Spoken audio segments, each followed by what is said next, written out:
नमस्कार, आपण पाहताय न्यूज 18 लोकमत आणि आता अनेक महत्त्वाच्या बातम्यांचा घेऊयात वेगवान आढावा।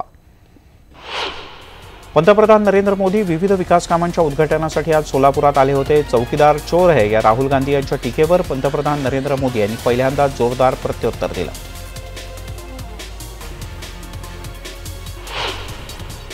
दरम्यान नरेंद्र मोदी यांनी सोलापुरातल्या सभेत भाषणाची सुरुवात मराठीतून करत सोलापूरकरांची मनं जिंकली। तसंच तिळगुळ घ्या, गोड गोड बोला म्हणत मकर संक्रांतीच्याही शुभेच्छा दिल्या।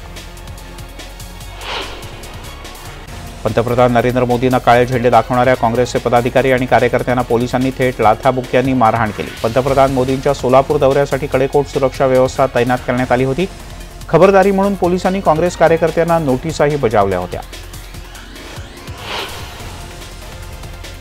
सोलापुरातल्या सभेत बोलताना नरेंद्र मोदी यांनी पहिल्यांदा राहुल गांधी यांच्या टीकेला जोरदार प्रत्युत्तर दिलं। मी अंधारात राखण करून चोरांना पकडून देणारा चौकीदार असल्याचा पलटवार नरेंद्र मोदी यांनी केला।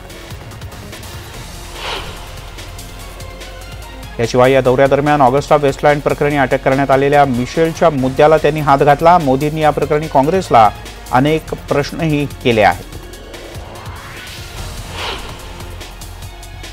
दुसरीकडे शिवसेना पक्षप्रमुख उद्धव ठाकरे यांच्या दुष्काळ दौऱ्याची सुरुवात बीड जिल्ह्यातल्या माळसजवळा या दुष्काळग्रस्त गावातून झाली। सरकार फक्त घोषणांचा पाऊस पाडणार असेल तर या सरकारला मी स्वस्थ बसू देणार नाही असा इशारा त्यांनी दिला। पंतप्रधान परदेशात जसे फिरतात तसे आपल्या दुष्काळग्रस्त भागात पण येऊ देत असंही त्यांनी म्हटलंय। याच गावातील दुष्काळग्रस्त बळीराजाच्या जनावरांसाठी पशुखाद्य वाटप शिवसेनेकडून करण्यात आलं। यावेळेला गावकऱ्यांना दुष्काळाचं भीषण वास्तव जे चटके बसतात ते दरवर्षी इथल्या शेतकऱ्यांना सहन करावे लागतात। त्यामुळे शिवसेनेकडून जनावरांसाठी हे खास पशुखाद्यांचं वाटप करण्यात आलं। या दौऱ्याच्या दरम्यान शिवसेनेचे पक्षप्रमुख उद्धव ठाकरे यांनी वृद्ध महिलांशी संवाद साधत त्यांची विचारपूस केली, त्यांना मदतीचं आश्वासन देखील दिलं। उद्धव ठाकरे यांनी जालन्याला सुद्धा भेट दिली। गेल्या वर्षी आमदारांना घेऊन मी मराठवाडा पिंजून काढला होता। काही शेतकऱ्यांनी माझ्याकडे येऊन व्यथा मांडल्या असंही ते म्हणाले। तुमच्या न्याय्य हक्कांसाठी शिवसेना सोबत असेल असं आश्वासन त्यांनी शेतकऱ्यांना दिलं। युती व्हावी हीच आमची इच्छा म्हणजेच भाजपची भूमिका आहे, पण शिवसेनेला युती नको असेल तर आम्ही त्यांचा हात धरून ठेवू शकणार नाही असं जलसंपदा मंत्री गिरीश महाजन यांनी म्हटलंय। ते नाशिकमध्ये बोलत होते। आम्हालाही मताचं विभाजन नकोय, आमच्या राष्ट्रीय अध्यक्षांची हीच भूमिका आहे असंही महाजन यांनी स्पष्ट केलं। मराठा आरक्षणाचं श्रेय नारायण राणे यांचं असल्याचं वक्तव्य खासदार संभाजीराजे छत्रपती यांनी केलं होतं। त्याला प्रत्युत्तर देताना राज्याचे पर्यावरण मंत्री रामदास कदम यांनी कोणाची लाचारी करू नका असं संभाजीराजेंना उद्देशून वक्तव्य केलं होतं। यावरून या दोन्ही नेत्यांमध्ये चांगलाच वाद रंगला होता। यामध्ये आता सकल मराठा समाजानं उडी घेतली आहे। रामदास कदम यांना दुसरं काय काम आहे असा सवाल करत निलेश राणे यांनी सुद्धा कदम यांच्यावर जोरदार टीका केली आहे। रामदास कदम मातोश्रीचे पगारी नेते आहेत असंही ते म्हणाले। त्यांना राणेंवर बोलायचं टार्गेट दिलंय अशी टीकाही त्यांनी केली। धुळ्यातील भाजपचे आमदार अनिल गोटे पुन्हा एकदा वादात सापडलेत। व्हॉट्सअप ग्रुपवर महिलांच्या विषयक अश्लील आणि भडकाऊ पोस्ट केल्यानं अनिल गोटे यांच्या विरोधात गुन्हा दाखल करण्यात आला आहे। गेल्या 2 महिन्यांपासून कांद्याच्या भावात सतत घसरण सुरू आहे। त्यामुळे सटाणा तालुक्यातील संतापलेल्या शेतकऱ्यांनी नामपूर बाजार समितीच्या गेटसमोर कांदे फेकून दिले। या शेतकऱ्यांनी सटाणा मालेगाव मार्गावर रास्ता रोको आंदोलनही केलं। व्यापारी जाणून बुजून भाव पाडत असल्याचा या शेतकऱ्यांचा आरोप आहे। नागपुरात बांधकाम सुरू असलेल्या किंग्ज वे रुग्णालयाच्या इमारतीला भीषण आग लागली होती। ही आग अखेर आटोक्यात आली, मात्र या आगीमध्ये होरपळल्यानं 8 कामगार जखमी झाले। त्यांना इंदिरा गांधी रुग्णालयात दाखल करण्यात आलंय। किंग्जवे रुग्णालयात बिल्डिंगचं काम सुरू असताना आग भडकल्याचं कळतंय। दरम्यान ही आग भडकल्यानंतर परिसरात अक्षरशः धुराचे ढग जमा झाले होते। घटनास्थळी अग्निशमन यंत्रणा कार्यान्वित नव्हती अशी देखील प्राथमिक माहिती मिळते। बारामती तालुक्यातल्या अंगणवाडी सेविका आणि मदतनीस महिलांनी मोठ्या प्रमाणात एकत्र येऊन आपल्या विविध मागण्यांसाठी बारामती शहरातून मोर्चा काढून घोषणाबाजी केली। यावेळेला महिलांनी ग्रामविकास मंत्री पंकजा मुंडे आणि मुख्यमंत्री देवेंद्र फडणवीस यांच्या निषेधार्थ जोरदार घोषणा दिल्या। अंगणवाडी कर्मचारी संघटनेच्या वतीनं विविध मागण्यांसाठी पंचायत समिती कार्यालयावर मोर्चा काढण्यात आला। सोलापुरात बालविकास सेवा योजनेच्या कार्यालयासमोर धरणं आंदोलन करण्यात आलं। या आंदोलनामध्ये हजारोच्या संख्येनं सेविका उपस्थित होत्या। यावेळेला अंगणवाडी कर्मचाऱ्यांच्या मागण्यांकडे शासन जाणीवपूर्वक दुर्लक्ष करते असा आरोप करण्यात आला। वारंवार आंदोलनं करून सुद्धा प्रशासनाला जाग येत नसल्यानं आज संघटनेच्या वतीनं येणाऱ्या निवडणुकांवर बहिष्कार घालण्याचा निर्णय सुद्धा घेण्यात आला आहे। अमरावतीमध्ये अंगणवाडी सेविकांनी देशभक्तीपर गीत आणि भजनं गाऊन अनोखं आंदोलन केलं। अंगणवाडी सेविकांना पूर्ण वेळ काम देऊन शासकीय आणि निमशासकीय कर्मचाऱ्याचा दर्जा लागू करावा या मागणीसाठी हे आंदोलन करण्यात आलं। बुलढाणा इथं हायटेकच्या वतीनं जिल्हा परिषदेवर मोर्चा काढण्यात आला। या मोर्चामध्ये जिल्ह्यातील असंख्य अंगणवाडी सेविका, मदतनीस आणि आशा कर्मचारी सहभागी झाल्या होत्या। गांधी भवन इथून या मोर्चाला सुरुवात झाली। जनता चौक आणि कारंजा चौक मार्गे जिल्हाधिकारी कार्यालयावर हा मोर्चा धडकला। 18,000 रुपये वेतन वाढ, मदतनीसांना 12,000 रुपये वेतन लागू करावं या मागण्या सुद्धा यावेळी करण्यात आल्या। बेकायदेशीररित्या वाळू उपसा केल्यानं उजनीच्या पाणलोट क्षेत्रातल्या फ्लेमिंगोचं आयुष्य धोक्यात आलंय। परदेशातून हजारो किलोमीटरचा प्रवास करून इथे फ्लेमिंगो येतात, पण बेकायदेशीर वाळू उपशासाठी मोठ्या मोठ्या बोटी उजनीच्या पात्रात रात्रंदिवस घरघर करतात। त्यामुळे उजनीतील या परदेशी पाहुण्यांच्या अस्तित्वाला आता धक्का बसतोय। भुसावळ शहरातील मुख्य पोस्ट कार्यालयातील कर्मचाऱ्यांनी कार्यालयाच्या परिसरात जोरदार घोषणाबाजी केली। संपामध्ये BSNL, LIC, महावितरण, पोस्ट आणि RMS या कार्यालयातील एकूण 867 कर्मचारी सहभागी झाले होते। यामुळे या सर्व विभागांचं कामकाज ठप्प झालंय। संपामुळे टपालाचं वितरण सुद्धा कोलमडलं आहे।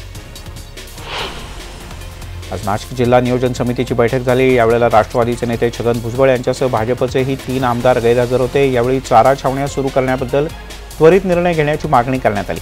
तर सरकार घरपोच चारा देण्याच्या विचारात असल्याचं सूतोवाच यावेळेला पालकमंत्री गिरीश महाजन यांनी केलं। दुष्काळी परिस्थिती असल्यानं रोहयोच्या माध्यमातून मजुरांना काम उपलब्ध करून देण्याला सुद्धा यावेळी मंजुरी देण्यात आली। 2012 साली पुण्यामध्ये PMT बसखालती 9 जणांना चिरडणाऱ्या PMTचा ड्रायव्हर संतोष मानेला फाशीची शिक्षा जी देण्यात आली होती ती सर्वोच्च न्यायालयानं कमी करून जन्मठेपेची शिक्षा सुनावली आहे। पुणे सत्र न्यायालय आणि मुंबई उच्च न्यायालयानं त्याला फाशीची शिक्षा सुनावली होती। मुंबई बंगळुरू महामार्गावर कात्रजजवळ पोद्दार हायस्कूलची बस उलटी होऊन अंदाजे 20 ते 25 विद्यार्थी जखमी झालेत। भारतीय विद्यापीठ पोलीस घटनास्थळी दाखल झाले असून त्यांनी तातडीनं बचाव कार्याला सुरुवात केली। विद्यार्थ्यांना किरकोळ मार लागलाय। सुदैवानं यात कोणतीही जीवितहानी झाली नाही। भिवंडी तालुक्यातील असनोली इथं शेतकऱ्यांच्या 7/12वरील फेरफार रद्द करण्यासाठी 20 नोव्हेंबर 2018 रोजी 14 लाख रुपयांची लाच मागितल्याप्रकरणी प्रांत कार्यालयातील स्टेनो सुनील कांबळे यांना अटक करण्यात आली। यामध्ये प्रांत अधिकारी मोहन नाळदकर यांना आरोपी करण्यात आलं, मात्र त्यांना अजूनही अटक करण्यात आलेली नाही। त्यामुळे त्यांना तातडीनं अटक करून त्यांच्यावर कारवाई करावी अशा मागणीसाठी आंदोलन करण्यात आलं।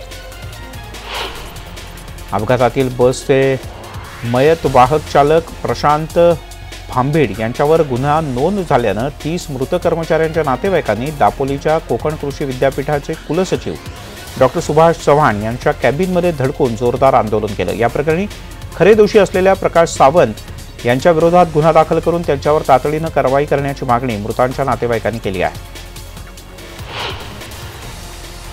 जळगाव जिल्ह्यातल्या भुसावळ तालुक्यातील कुऱ्हेपानाचे इथं कपाशीच्या कुट्टीपासून बायोडायनॅमिक कंपोस्ट खत बनवून प्रात्यक्षिकासह शेतकरी बांधवांना मार्गदर्शन करण्यात आलं। जळगाव जिल्ह्यात पहिल्यांदाच कुऱ्हेपानाचे इथं हा उपक्रम राबवण्यात आला। सेंद्रिय शेती पद्धतीचा प्रचार आणि प्रसार करण्याच्या उद्देशानं कृषी विभागानं या उपक्रमाचं आयोजन केलं होतं। शिक्षण कसं घेऊ असा प्रश्न विचारणाऱ्या विद्यार्थ्याला अटक करा म्हणणाऱ्या शिक्षण मंत्री विनोद तावडे यांच्या निषेधार्थ राष्ट्रवादी युवक काँग्रेसच्या वतीनं अनोखं आंदोलन करण्यात आलं। तावडे यांच्या नावाचा अर्ज, बालवाडीचा अर्ज प्रांताधिकाऱ्यांच्याकडे सुपूर्द करण्यात आला। अमरावती जिल्ह्यात हे आंदोलन करण्यात आलं।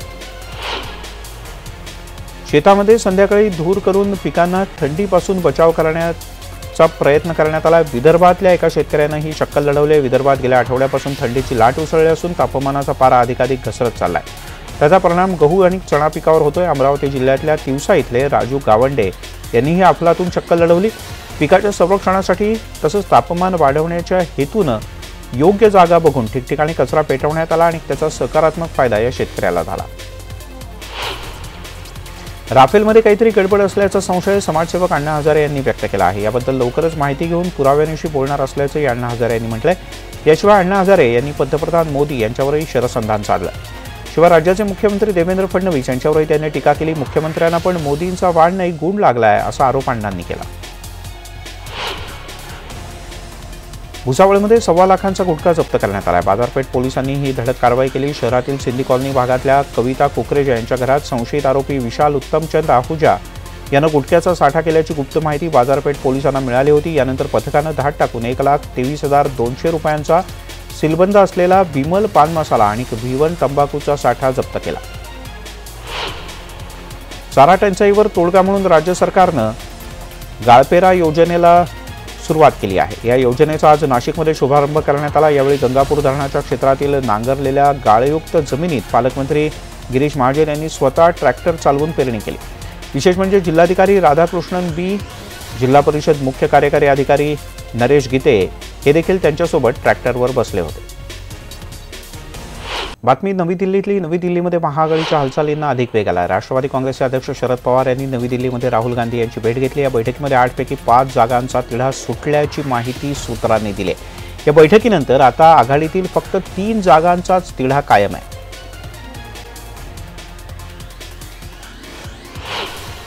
मुंबईमध्ये सुरू असलेल्या बेस्टच्या संपाचा दुसरा दिवस आहे. दुसऱ्या दिवशी हा संप सुरूच राहिला. आता या संपामध्ये शिवसेना पक्षप्रमुख उद्धव ठाकरे स्वतः लक्ष घालणार आहेत. या संदर्भात उद्धव ठाकरे बेस्ट कामगार सेनेच्या अधिकाऱ्यांच्या सोबत आणि मनपाच्या अधिकाऱ्यांसोबत एकत्रित बैठक घेतील. दरम्यान शासनानं संपकरी कर्मचाऱ्यांवर कारवाईला सुरुवात केली. बेस्ट प्रशासन भोईवाडा कर्मचारी वसाहतीत पोहोचलं आणि बेस्टचे सुरक्षा रक्षक जाऊन कर्मचाऱ्यांना कामावर हजर व्हायला सांगत होते आणि हजर झाला नाहीत तर कारवाईचा इशाराही देण्यात आला. पण या कर्मचारी वसाहतीत फक्त कामगारांच्या पत्नी आणि कुटुंबच राहतात. कर्मचारी डेपो बाहेर उभे आहेत.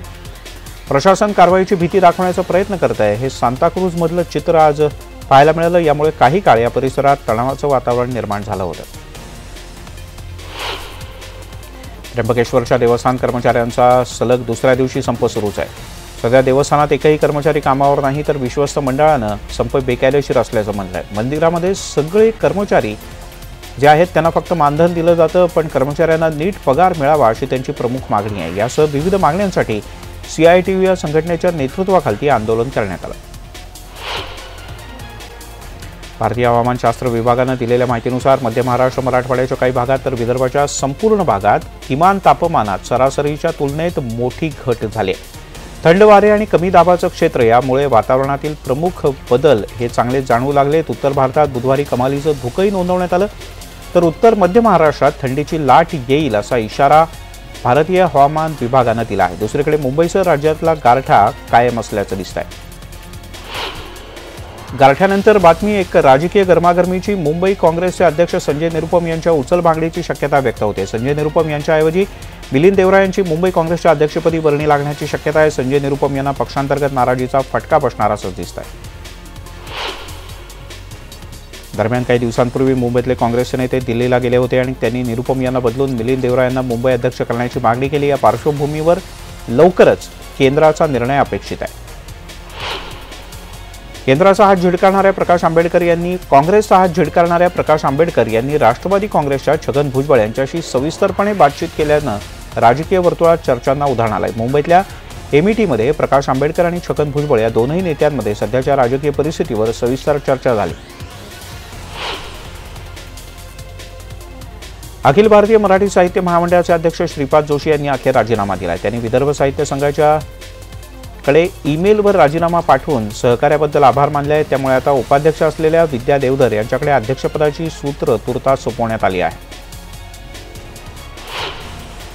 वर्ध्यामध्ये आयटकच्या वतीनं जिल्हाधिकारी कार्यालयावर मोर्चा काढण्यात आला. मोर्चामध्ये जिल्ह्यातील अंगणवाडी सेविका तसंच कर्मचारी मोठ्या संख्येनं सहभागी झाले होते. मोर्चा शिवाजी चौकातून बढे चौक आणि सोशालिस्ट चौक मार्गे बजाज चौक सेवाग्राम मार्गाने जिल्हाधिकारी कार्यालयावर पोहोचला. बारामतीच्या विरोधी पक्षनेते असलेले नगरसेवक सुनील सस्ते यांच्यावर गुन्हा दाखल करण्यात आलाय. माळेगाव साखर कारखान्यावर कायदेशीर कारवाई करत असताना आपल्यावर दबाव टाकल्याचा आरोप वैधता मापन निरीक्षक योगेश अग्रवाल यांनी केला आहे. याबद्दल त्यांनी शहर पोलीस स्थानकात तक्रारही दाखल केली. नाशिक जिल्हा शासकीय रुग्णालयामध्ये व्हेंटिलेटर उपलब्ध नसल्यानं नवजात बालकाचा मृत्यू झाल्याचा आरोप बालकाच्या नातेवाईकांनी केला आहे. किशोर वारे यांनी आपल्या बालकाला श्वसनाचा त्रास होत असल्यानं रुग्णालयात दाखल केलं होतं. मात्र डॉक्टरांनी उपचार न करताच त्याला घरी जायला अनुमती दिली. नाशिकच्या कॉलेज रोड परिसरात एका महिलेचा मृतदेह सापडला. या महिलेची गळा दाबून निर्घृण हत्या करण्यात आल्याचा संशय पोलिसांनी व्यक्त केला आहे. विजन अपार्टमेंटच्या गच्चीवर या महिलेचा मृतदेह सापडला. 12 तासांमध्ये 2 हत्या झाल्यानं शहरात भीतीचं वातावरण आहे. एक छोटासा ब्रेक घेऊयात. सर्व प्रकारच्या ताज्या अपडेटसाठी news18lokmat.com या आमच्या वेबसाईटला लॉग ऑन करा. तसंच फेसबुक, ट्विटरवर फॉलो करा. बातमी मुंबईकरांना वेठीस धरणाऱ्या बेस्ट कर्मचाऱ्यांच्या संपाची. 2 दिवसांपासून सुरू असलेला बेस्ट कर्मचाऱ्यांचा संप तिसऱ्या दिवशी म्हणजेच उद्या देखील सुरू राहणार आहे. बेस्ट कर्मचाऱ्यांच्या मागण्यांवर तोडगा काढण्यात बेस्ट समिती आणि बेस्ट प्रशासन अपयशी ठरलंय. त्यामुळे आता उद्धव ठाकरेंनी या प्रकरणात लक्ष घालण्याची मागणी शिवसेना पुरस्कृत कर्मचारी संघटनेने केली आहे. तर दुसरीकडे कामावर रुजू न होणाऱ्या बेस्टच्या कर्मचाऱ्यांवर कारवाई करण्यास प्रशासनानं सुरुवात केली आहे. बेस्टची निवासस्थानं रिकामी करण्यासंदर्भात 2000 कर्मचाऱ्यांना नोटीस बजावण्यात आली आहे. तर सुमारे 350 कर्मचाऱ्यांना बडतर्फ करण्याच्या कारवाईसंदर्भात नोटीस बजावण्यात आली आहे.